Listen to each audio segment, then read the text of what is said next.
coração da mensagem deste 11º domingo do ano comum está no mistério da semente. No capítulo 4 de Marcos, lemos duas parábolas que explicam algumas dimensões, alguns segredos da vida espiritual. Jesus compara o reino do céu a uma semente que cai na terra.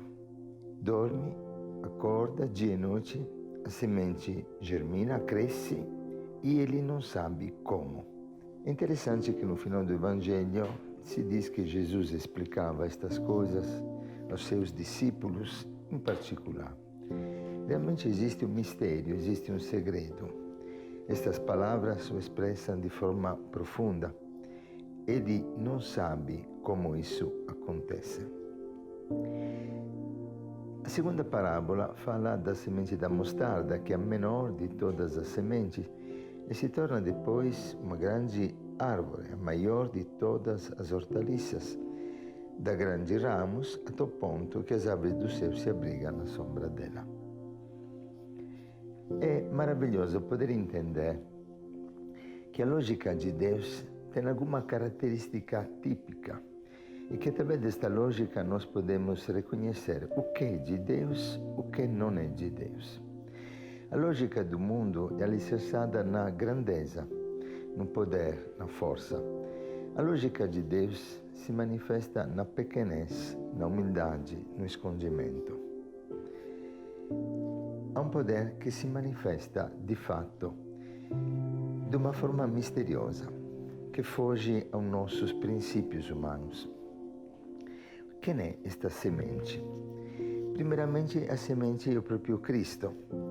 Em Cristo, de fato, se manifesta o poder da fraqueza de Deus, que se humilha, que se faz como pequena semente no seio de Maria, no mistério da encarnação, que nasce no mistério de uma gruta em Belém, escondido aos olhos dos grandes e dos poderosos, enquanto parece que César Augusto esteja dominando o mundo, o grande recenseamento, de fato a história será marcada pelo nascimento daquela criança envolvida em faixas na gruta de Belém, numa manjedoura. E ainda, sobretudo, esta semente manifesta o seu poder no mistério da ressurreição. E o próprio João, que no capítulo 12 do seu Evangelho, nos diz que se o grão de trigo, caindo na terra, não morre, não dará fruto. Jesus se referia, neste mistério, ao grande evento da ressurreição, que ia marcar a história da humanidade em dois momentos, antes e depois. E na ressurreição de Cristo também acontece o nascimento da Igreja, o nascimento da nova vida, que nos é dada pela morte de Cristo na cruz e pelo poder do Espírito que ressuscitou seu corpo no sepulcro. Assim é a nossa igreja, esta semente, este pequeno galho, como lemos na primeira leitura de Ezequiel, que é cortado da cima de uma árvore, trasplantado e se torna a maior das árvores. Grande nas obras sociais, mas pequena e humilde na sua essência, pois o segredo, o mistério da força da igreja não está nas obras, mas no amor, no sacrifício, na cruz. Não é por acaso que dos primeiros 35 papas, todos santos, a maioria foram mártires, e que o martírio continua acompanhando a igreja no seu caminho neste mundo. Esta pequena semente que na cruz de Cristo parecia morrer, gera hoje uma família tão numerosa que abrange a terra inteira.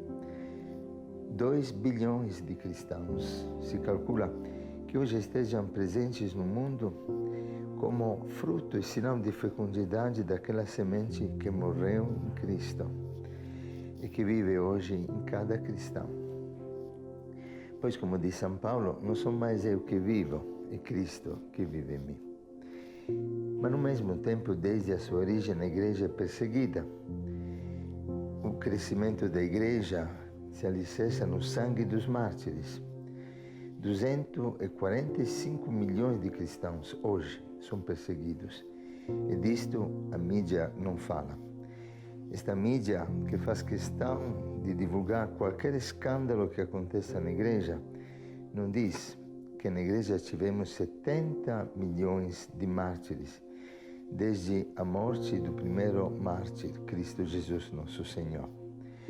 E desses 70 milhões de mártires, 45 milhões, quer dizer, a metade, só no século passado. Atualmente, 105 mil mártires cada ano. Neste ano, o que significa um missionário, um cristão martirizado a cada 5 minutos, cada dia. Impressionante, nas últimas estatísticas da ajuda à igreja que sofre, se manifesta que o martírio, nesse tempo, a perseguição contra a igreja e contra as religiões no mundo, tem crescido de forma considerável, impressionante. Esse mistério não é por acaso que os grandes santos da igreja foram pequeninos do reino do céu, quase que crianças que fizeram da própria vida um mistério de amor e de escondimento perante os olhos do mundo.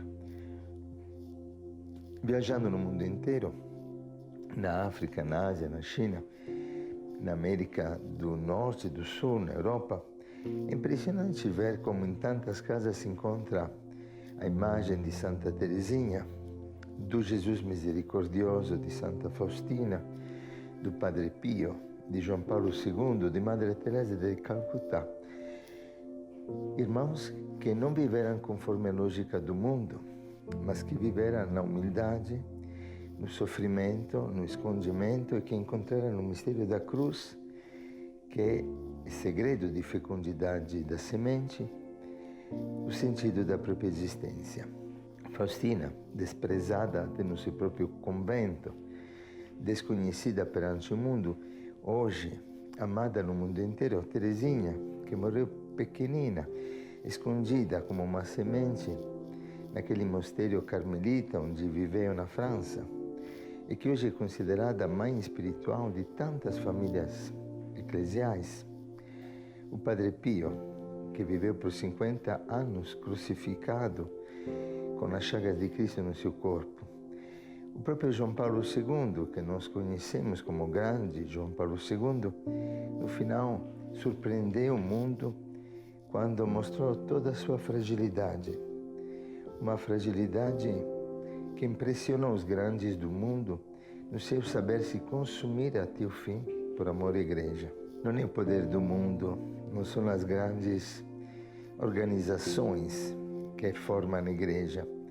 Não somos uma ONG, como frequentemente diz Papa Francisco, somos homens e mulheres que entregam a vida para que o mundo tenha vida e vida em abundância. A parábola da semente nos diz, sobretudo, que esta semente o homem semeia no seu próprio campo.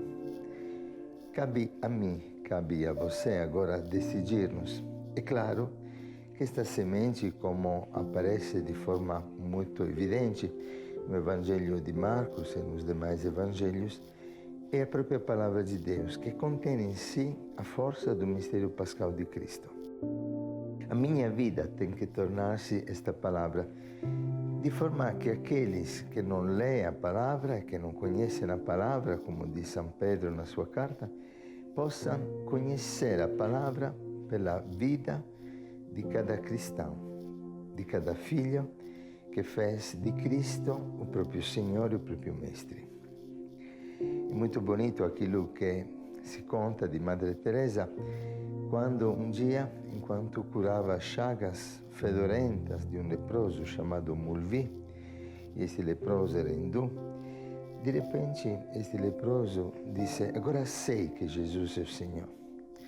E Madre Teresa perguntou: "Como você sabe?" Disse: "Eu sei, pelas tuas mãos, pelo teu olhar, porque só Jesus podia dar-te a força de amar-me como você me ama, de cuidar de mim, como você cuida de mim."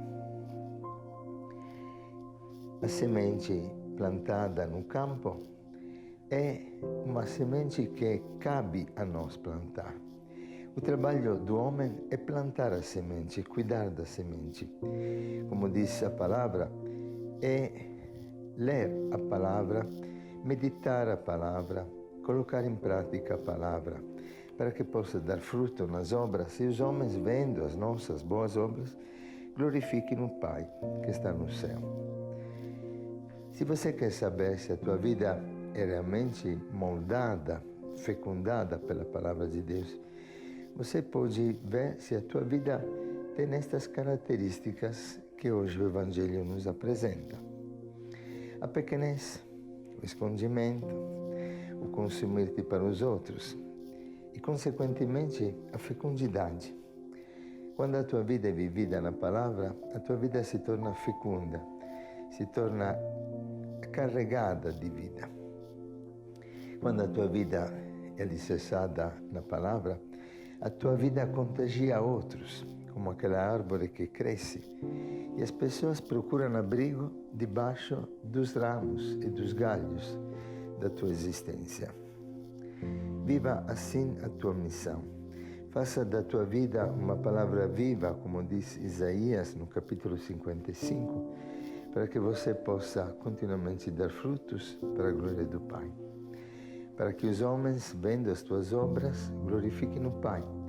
E lembra-te que aquela palavra sou eu e você. Não voltaremos ao Pai sem ter gerado os frutos pela qual ela foi enviada. Que Deus abençoe a tua vida, que Deus abençoe este domingo e que você possa descobrir cada dia mais na pequenez da palavra, guardada todos os dias, meditada todos os dias e colocada em prática, a beleza, a riqueza de uma vida que surpreende. Como se dará isso? Como é possível isso? É impressionante e é maravilhoso, porque a terra dá fruto por si mesma. E você perceberá que mesmo dormindo, acordando dia e noite, a semente cresce sem que você saiba como. E esta palavra te dará santidade, castidade, caridade, amor. Sem que você saiba como, você verá a tua vida florescer pela força da semente da palavra que você planta no teu coração. Que Deus te abençoe e te guarde, faça resplandecer a sua face sobre ti e te dê a paz. Bom domingo para todos.